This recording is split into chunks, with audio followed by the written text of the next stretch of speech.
ರಾಜ್ಯ ಕಾಂಗ್ರೆಸ್ ಪಾಳ್ಯದಲ್ಲಿ ಮೇಜರ್ ಸರ್ಜರಿಯ ವಿಚಾರಗಳು ಆಗಾಗ ಚರ್ಚೆ ಆಗ್ತಾ ಇತ್ತು. ಈಗ ಬಿಹಾರ ಎಲೆಕ್ಷನ್ ಅಲ್ಲಿ ವರಿಷ್ಠರು ಬ್ಯುಸಿ ಆಗಿದ್ರು ಅನ್ನೋ ಕಾರಣಕ್ಕೆ ತಾತ್ಕಾಲಿಕವಾಗಿ ಬ್ರೇಕ್ ಬಿದ್ದಿತ್ತು ಸರ್ಜರಿ ವಿಚಾರಕ್ಕೆ ಸಂಬಂಧಪಟ್ಟಂತೆ. ಬಟ್ ಈಗ ಫಲಿತಾಂಶ ಬಂದ ಬಳಿಕ ಸಿದ್ದರಾಮಯ್ಯನವರು ದೆಹಲಿ ಪ್ರವಾಸದಲ್ಲಿದ್ದಾರೆ, ನಿಮಗೆಲ್ಲ ಗೊತ್ತು. ಬಟ್ ಈಗ ಸಿಎಂ ಸಿದ್ದರಾಮಯ್ಯನವರಿಗೆ ವರಿಷ್ಠರನ್ನ ಭೇಟಿ ಮಾಡಿದಾಗ ಒಂದು ಅಭಯ ಸಿಕ್ಕಿದೆಯಂತೆ ಸಿಎಂ ಕುರ್ಚಿ ವಿಚಾರಕ್ಕೆ ಸಂಬಂಧಪಟ್ಟಂತೆ. ಏನದು ಆ ಕುರಿತ ಡೀಟೇಲ್ಸ್ ಇದೆ.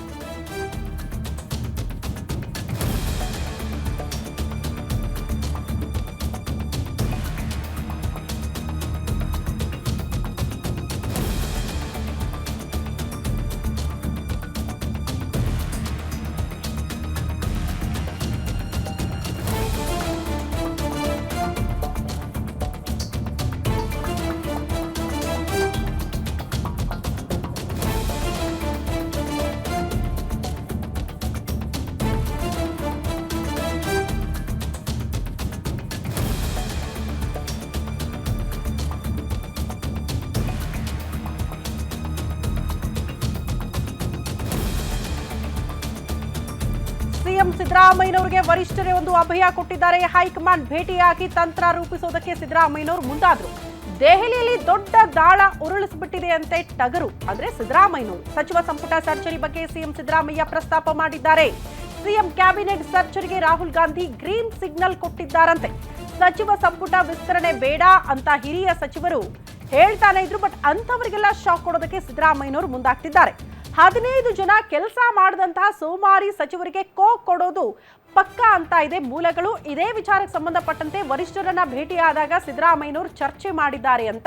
ಹಾಗಾಗಿ ರಾಹುಲ್ ಗಾಂಧಿ ಅವರು ಸಂಪುಟ ಸರ್ಜರಿಗೆ ಸಂಬಂಧಪಟ್ಟಂತೆ ಮಾತ್ರ ಗ್ರೀನ್ ಸಿಗ್ನಲ್ ಕೊಟ್ಟಿದ್ದಾರೆ. ಉಳಿದಂತೆ ಸಿಎಂ ಕುರ್ಚಿಗೆ ಸಂಬಂಧಪಟ್ಟಂತೆ ಯಾವುದೇ ರೀತಿಯ ಚರ್ಚೆಗಳು ಕೂಡ ಆಗಿಲ್ಲ. ಸಿದ್ದರಾಮಯ್ಯನವರ ಪ್ಲಾನ್ ಕೂಡ ಅದೇ ಇರೋದು, ಸಂಪುಟಕ್ಕೆ ಸರ್ಜರಿ ಮಾಡಿಸ್ಬೇಕು, ಆ ಮೂಲಕ ಸಿಎಂ ಕುರ್ಚಿನ ಗಟ್ಟಿ ಮಾಡ್ಕೊಳ್ಬೇಕು ಅನ್ನುವಂಥ ಸತತ ಪ್ರಯತ್ನಗಳು ಮೋಸ್ಟ್ಲಿ ಒಂದು ಹಂತಕ್ಕೆ ಯಶಸ್ವಿ ಆಗಿದ್ದಾರಾ ಅನ್ನೋದು ಪ್ರಶ್ನೆ.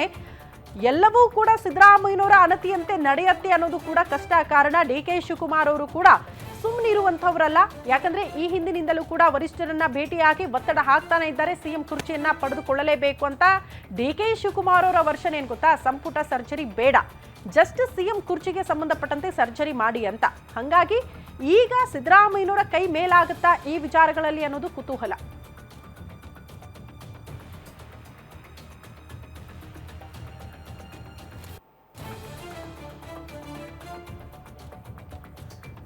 ಸಿದ್ದರಾಮಯ್ಯನವರು ದೆಹಲಿ ಪ್ರವಾಸದಲ್ಲಿದ್ದಂತಹ ಸಂದರ್ಭದಲ್ಲಿ ವರಿಷ್ಠರನ್ನ ಭೇಟಿಯಾಗಿದ್ದಾರೆ. ಸಂಪುಟಕ್ಕೆ ಸರ್ಜರಿ ಅಗತ್ಯ ಇದೆ ಅನ್ನುವಂತಹ ವಿಚಾರಗಳನ್ನ ಪ್ರಸ್ತಾಪ ಮಾಡಿದ್ದಾರಂತೆ. ಅದಕ್ಕೆ ಕಾಂಗ್ರೆಸ್ ಹೈಕಮಾಂಡ್ ಕೂಡ ಒಪ್ಪಿಗೆ ಸಿಕ್ಕಿದೆ ಅಂತ ಕೂಡ ಹೇಳಲಾಗ್ತಾ ಇದೆ. ಅಲ್ಲಿಗೆ ಈಗ ಯಾರೆಲ್ಲ ಸಂಪುಟದಲ್ಲಿ ಸಚಿವರಾಗಿದ್ದಾರಲ್ಲ, ಆ ಮೂಲಕ 15 ಸಚಿವರಿಗೆ ಕೊಡೋದು ಪಕ್ಕಾ ಅಂತ ಹೇಳಲಾಗ್ತಾ ಇದೆ. ಬಹುತೇಕ ಸಚಿವರ ರಿಪೋರ್ಟ್ ಕಾರ್ಡ್ ಅನ್ನ ಹಿಡ್ಕೊಂಡೇ ಸಿದ್ದರಾಮಯ್ಯ ಹೋಗಿದ್ದಾರೆ ಅನ್ನೋದ್ರ ಬಗ್ಗೆ ಮಾಹಿತಿ ಇತ್ತು. ಯಾರು ಕೆಲಸ ಮಾಡ್ತಾ ಇಲ್ಲ ಅವ್ರನ್ನ ಸಂಪುಟದಿಂದ ಕೊಡಬೇಕು ಅನ್ನುವಂತಹ ವಿಚಾರಕ್ಕೆ ಸಂಬಂಧಪಟ್ಟಂತೆ ವರಿಷ್ಠರು ಗ್ರೀನ್ ಸಿಗ್ನಲ್ ಕೊಟ್ಟಿದ್ದಾರೆ ಅಂತ. ಈ ಬಗ್ಗೆ ಮತ್ತಷ್ಟು ಡೀಟೇಲ್ಸ್ ಅನ್ನ ಕೊಡ್ತಾ ಹೋಗ್ತಾರೆ ನಮ್ಮ ಪ್ರತಿನಿಧಿ ದುರ್ಗೇಶ್. ನೇರ ಸಂಪರ್ಕದಲ್ಲಿ ಜಾಯಿನ್ ಆಗ್ತಿದ್ದಾರೆ ನ್ಯೂಸ್ ರೂಮ್ ಇಂದ. ದುರ್ಗೇಶ್, ಈಗ ಸಿಎಂ ಸಿದ್ದರಾಮಯ್ಯನವರು ವರಿಷ್ಠರನ್ನ ಭೇಟಿಯಾದ್ರು, ಸಂಪುಟ ಸರ್ಜರಿ ಅಗತ್ಯ ಅಂತ ಕೂಡ ಹೇಳಿದ್ರು.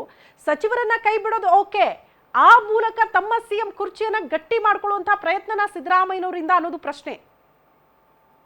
ಎಸ್ ಶ್ರುತಿ, ಸಿಎಂ ಸಿದ್ದರಾಮಯ್ಯ ಏನು ಹೈಕಮಾಂಡ್ ನಾಯಕರ ಭೇಟಿಯಾಗಿದ್ದಾರೆ, ಅದರಲ್ಲೂ ಕೂಡ ರಾಹುಲ್ ಗಾಂಧಿ ಅವರ ಜೊತೆಗೆ 30 ನಿಮಿಷಗಳ ಕಾಲ ಚರ್ಚೆಯನ್ನು ನಡೆಸಿ ಸಚಿವ ಸಂಪುಟಕ್ಕೆ ಗ್ರೀನ್ ಸಿಗ್ನಲ್ ಪಡೆದಿರುವಂಥದ್ದು. ಪ್ರಮುಖವಾಗಿ ಕಾರ್ಯ ಮಾಡದಂಥ ಅಂದರೆ ಏನು ನಿಷ್ಕ್ರಿಯರಾಗಿದ್ದಾರೆ ಅನ್ನುವಂಥ ನಿಟ್ಟಿನಲ್ಲಿ ಒಂದಿಷ್ಟು ರಿಪೋರ್ಟ್ಗಳನ್ನು ಹೈಕಮಾಂಡ್ ಪಡೆದಿತ್ತು. ಜೊತೆಗೆ ಸರ್ಕಾರಕ್ಕೆ 2.5 ವರ್ಷ ಆಗ್ತಿರೋ ಸಂದರ್ಭದಲ್ಲಿ ಒಂದಿಷ್ಟು ಸಚಿವರ ಬದಲಾವಣೆಯನ್ನು ಮಾಡಲೇಬೇಕನ್ನುವಂಥ ನಿಟ್ಟಿನಲ್ಲಿ ಸಿಎಂ ಸಿದ್ದರಾಮಯ್ಯ ಮುಂದಾಗಿದ್ದರು. ಹೈಕಮಾಂಡ್ ನಾಯಕರು ಕೂಡ ಒತ್ತಾಯವನ್ನು ಮಾಡ್ತಾಯಿದ್ರು. ಆದರೆ ಸದ್ಯಕ್ಕೆ ಬೇಡ ಅನ್ನುವಂಥ ಮಾತನ್ನು ಖುದ್ದು ಸಿಎಂ ಸಿದ್ದರಾಮಯ್ಯ ಕಳೆದ 6 ತಿಂಗಳಿಂದ ಹೇಳಿದರು. ಆದರೆ ಇದೀಗ 2.5 ವರ್ಷ ಪೂರ್ಣ ಆಗ್ತಿರೋದ್ರಿಂದ ಸಿಎಂ ಸಿದ್ದರಾಮಯ್ಯ ಅವರ ಬದಲಾವಣೆ ವಿಚಾರ, ಪವರ್ ಶೇರಿಂಗ್ ವಿಚಾರ ಎಲ್ಲವೂ ಕೂಡ ಕೇಳಿ ಬರ್ತಾ ಇತ್ತು. KPCC ನಾಯಕತ್ವವನ್ನು ಕೂಡ ಬದಲಾವಣೆ ಮಾಡಬೇಕು ಅನ್ನೋಂಥ ವಿಚಾರಗಳು ಮುನ್ನೆಲೆಗೆ ಬಂದಿತ್ತು. ಹೀಗಾಗಿ ಸಿಎಂ ಸಿದ್ದರಾಮಯ್ಯ ಅವರು ದೊಡ್ಡ ದಾಳವನ್ನೇ ದೆಹಲಿಯಲ್ಲಿ ಉರುಳಿಸಿರುವಂಥದ್ದು. ಈ ಒಂದು ಸಚಿವ ಸಂಪುಟ ಪುನರ್ರಚನೆಯ ಮೂಲಕ ತಮ್ಮ ಸ್ಥಾನವನ್ನು ಗಟ್ಟಿಗೊಳಿಸಿಕೊಂಡಿದ್ದಾರೆ. ಜೊತೆಗೆ ನಾನೇ ಸಂಪೂರ್ಣವಾದಿ ಸಿಎಂ ಅನ್ನುವಂಥ ಮಾತಿಗೆ ಅದರ ಜೊತೆಗೆ ಸಚಿವ ಸಂಪುಟ ಪುನರ್ರಚನೆ ಆದರೆ ಯಾವುದೇ ರೀತಿಯಾದಂಥ ಸಿಎಂ ಬದಲಾವಣೆ ಆಗೋದಿಲ್ಲ ಅನ್ನುವಂಥದ್ದು ಖಚಿತ.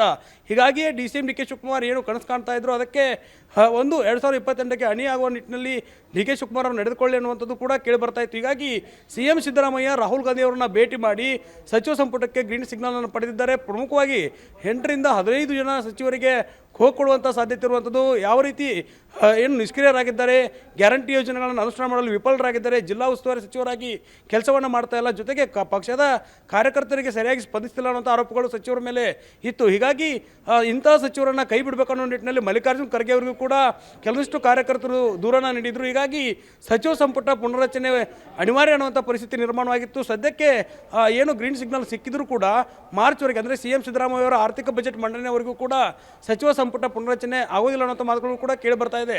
ಡಿಸೆಂಬರ್ ಅಧಿವೇಶನ ಸದ್ಯ ಇರೋದ್ರಿಂದ ಸದ್ಯಕ್ಕೆ ನವೆಂಬರ್ ಕ್ರಾಂತಿ ಯಾವುದೇ ಇಲ್ಲ ಅನ್ನುವಂಥ ಮಾತನ್ನು ಸಿ ಎಂ ಸಿದ್ದರಾಮಯ್ಯ ಹೇಳಿರುವಂಥದ್ದು. ಹೀಗಾಗಿ ಈ ಒಂದು ನಿಷ್ಕ್ರಿಯ ಸಚಿವರಿಗೆ 8 ರಿಂದ 15 ಸಚಿವರಿಗೆ ಯಾವಾಗ ಕೊಡಲಾಗುತ್ತೆ, ಜೊತೆಗೆ ಹೊಸಬರಿಗೆ ಯಾರೆಲ್ಲರಿಗೂ ಮಣೆಯನ್ನು ಹಾಕಲಾಗುತ್ತೆ ಮತ್ತು ಹಿರಿಯ ಶಾಸಕರಿಗೆ ಮತ್ತು ಹೊಸ ಮುಖಗಳಿಗೆ ಮಣೆ ಹಾಕುವಂಥ ಸಾಧ್ಯತೆ ಇರುವಂಥದ್ದು. ಹೀಗಾಗಿ ಸಚಿವ ಸಂಪುಟ ಪುನರ್ರಚನೆಯ ಮೂಲಕ ಸಿ ಎಂ ಸಿದ್ದರಾಮಯ್ಯ ದೊಡ್ಡ ದಾಳನ್ನು ಉಳಿಸುವ ಮೂಲಕ ಈ ಒಂದು ಅವಧಿಗೆ ಸಂಪೂರ್ಣವಾಗಿ ಸಿಎಂ ಸ್ಪಷ್ಟ ಉತ್ತರ ಸಿಕ್ಕೇ ಸಿಗುತ್ತೆ. ಧನ್ಯವಾದಗಳು ದುರ್ಗೇಶ್ ತಮ್ಮೆಲ್ಲ ಮಾಹಿತಿಗೆ.